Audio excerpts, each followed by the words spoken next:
ഞാൻ നേരത്തെ പറഞ്ഞില്ല, നമ്മൾ ഈ സമസ്തൻ്റെ മദ്രസയിലൊക്കെ ഒരു വിദ്യാഭ്യാസ ബോർഡൊക്കെ ഉണ്ടായിട്ട് ആ 991 ഒരാൾ മരിക്കുക, പിന്നെ അയാൾ പുസ്തകം എഴുതുക, ഇങ്ങനെയൊക്കെയുള്ള ഒരു തലല്ലാത്ത ചരിത്രങ്ങൾ ഉണ്ടാകുമ്പോൾ ഒരു ബോർഡൊക്കെ അല്ല ഇതിനൊക്കെ.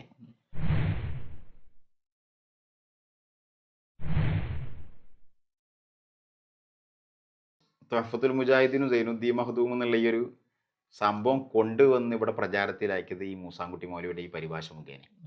ആ പരിഭാഷ പിന്നീട് പലരും ഏറ്റുപിടിച്ചു. പിന്നീട് ആ മുസ്ലിമീങ്ങളും എല്ലാവരും ഇപ്പോൾ ചരിത്രത്തിൻ്റെ വിഷയത്തിൽ എല്ലാവരും വരുമല്ലോ.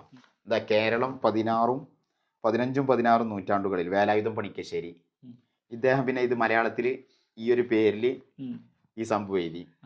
അപ്പോൾ അദ്ദേഹവും മൂസാൻകുട്ടി മൗലവി പറഞ്ഞ അത് ഏറ്റുപിടിച്ച് പറഞ്ഞു.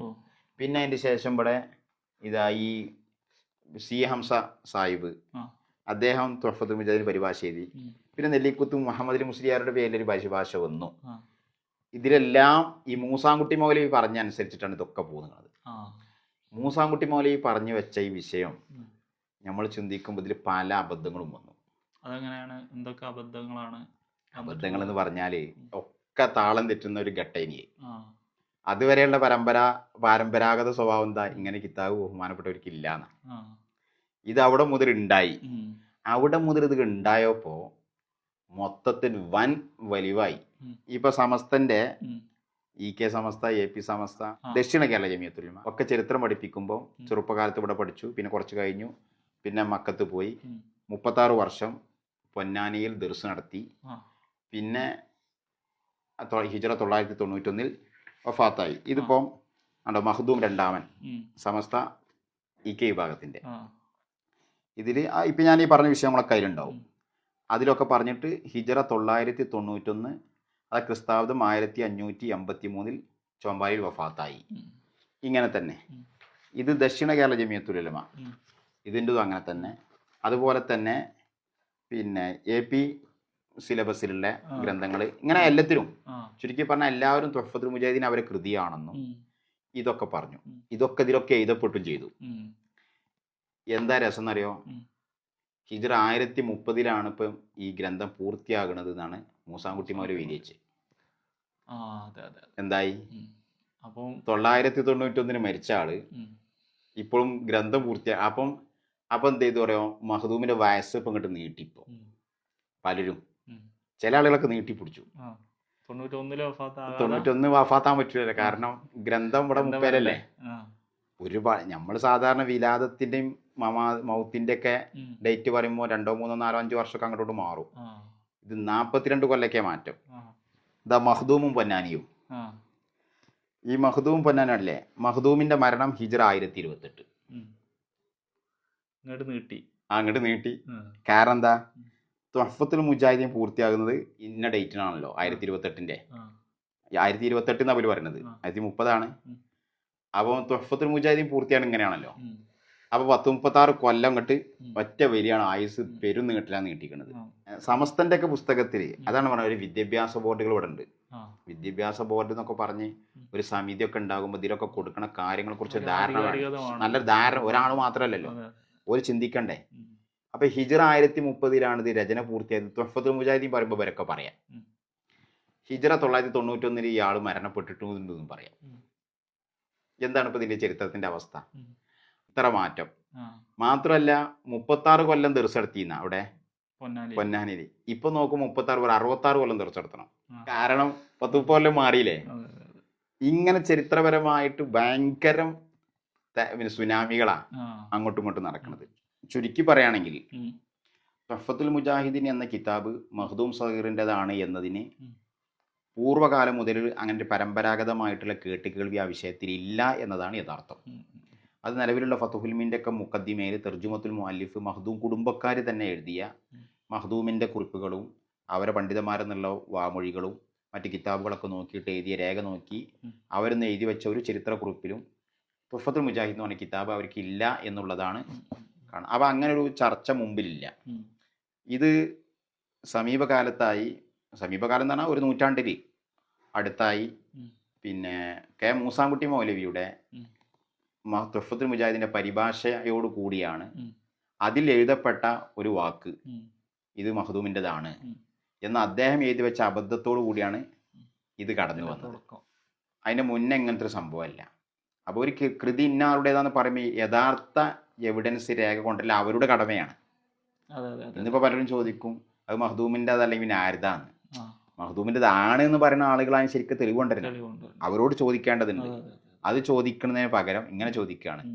ആളറിയപ്പെടാത്തൊക്കെ മഖ്ദൂമിലേക്ക് ചേർക്കാൻ സംഭവിക്കാൻ പറ്റുമോ? ഗുണമാകട്ടെ ദോഷാകട്ടെ, അത് പറ്റൂല. പിന്നെ മൂപ്പര് കൊണ്ടുവന്ന രേഖ നമ്മൾ പരിശോധിക്കുമ്പോൾ അതിൽ വലിയ അബദ്ധം സംഭവിച്ചിട്ടുണ്ട്. അത് നാസിഖിനെ മുഅല്ലിഫാക്കി മാറ്റിക്കാണ്. അതോടുകൂടി ചരിത്രത്തിൽ വലിയ താളം തെറ്റുകൾ ഉണ്ടായി, ഒരുപാട് പ്രശ്നങ്ങൾ ഉണ്ടായി. അപ്പോൾ അത് ആരുടേതാണെന്നുള്ളത് നമുക്കറിയില്ല. അത് എല്ലാവരും തേടി പിടിക്കുവാണ്. വിദേശിയാണോ? പിന്നെ ഒരു വിദേശിയാണെന്നുള്ള നിഗമനത്തിൽ നമ്മളുള്ളത്. കാരണം അതിൻ്റെ പിന്നെ ഉള്ളടക്കത്തിൽ പോയാൽ മലബാറിലെ മുസ്ലിമീങ്ങൾ, മലബാറിലെ ഹിന്ദുക്കൾ, ഇങ്ങനെയൊക്കെ ഒരു വിദേശിയുടെ സ്വഭാവം മാത്രമേ അതിൽ സംസാരിക്കണുള്ളൂ. പ്രയോഗങ്ങൾ നമ്മുടെ മലബാർ എന്നുള്ള ഒരു ഇലാഫത്തൊന്നും എവിടെയും കാണില്ല. അതൊക്കെ സ്വാഭാവികമായിട്ടും ഉണ്ടാവും. പിന്നെ ചാലിയം കോട്ട പിടിച്ചടക്കണ സംഭവം പറയുമ്പോൾ പോർച്ചുഗീസ് അതിൽ ഏറ്റവും പ്രധാനപ്പെട്ടതാണ്. അവിടെ പറയുന്ന സമയത്ത് മഖ്ദൂം സഗീറൊക്കെയാണ് ഇതിൻ്റെ രചയിതാവ് എങ്കിൽ ചാലിയം കോട്ട പിടിച്ചടക്കണതിൽ പ്രധാന പങ്കാളിത്തം വെച്ച ആളാണ് ഇപ്പം ഈ പറഞ്ഞ അവരുടെ മൂത്താപ്പയായ മഖ്ദൂമിലെ പ്രധാനപ്പെട്ട അബ്ദുൽ അസീസ് മഖ്ദൂം. അവരതിൽ പങ്കെടുത്തിട്ടുണ്ട്. അത് ഫതുഹുൽ മുബീനിൽ വളരെ വ്യക്തമായിട്ട് ആ സംഭവങ്ങളൊക്കെ പറയുന്നുണ്ട്. ഉണ്ടോ? വക്കാന സീദി അഹ്മദുൽ ഖമാമി മുജാഹിദൻ ഫി ജുംലത്തിൽ മുഖാദിമി വശൈഖുനൽ മഷ്ഹൂറുൽ അസ്റാരി അബുൽ വഫ മുഹമ്മദു ഷത്വാരി വഷാഹ് ബന്ദർ ഉമറുൽ അൻതാബി വസായിറു റുസാഉൽ അൻസാബി വമാഹുമുൽ മഖ്ദൂമുൽ ഇത്ഖാനി അബ്ദുൽ അസീസിൽ മഅബരിൽ ഫന്നാനി വഹാക്കദ ഖാദി ഖുലാത്തിൽ മുസ്ലിമീൻ അബ്ദുൽ അസീസിൽ കാലികൂത്തി കൽ മുബീൻ വമിൻഹും മുഖദ്ദമു ഷജാനി കുഞ്ഞി അലിൽ മഷ്ഹൂരി ഫിൽ ബുൽദാനി.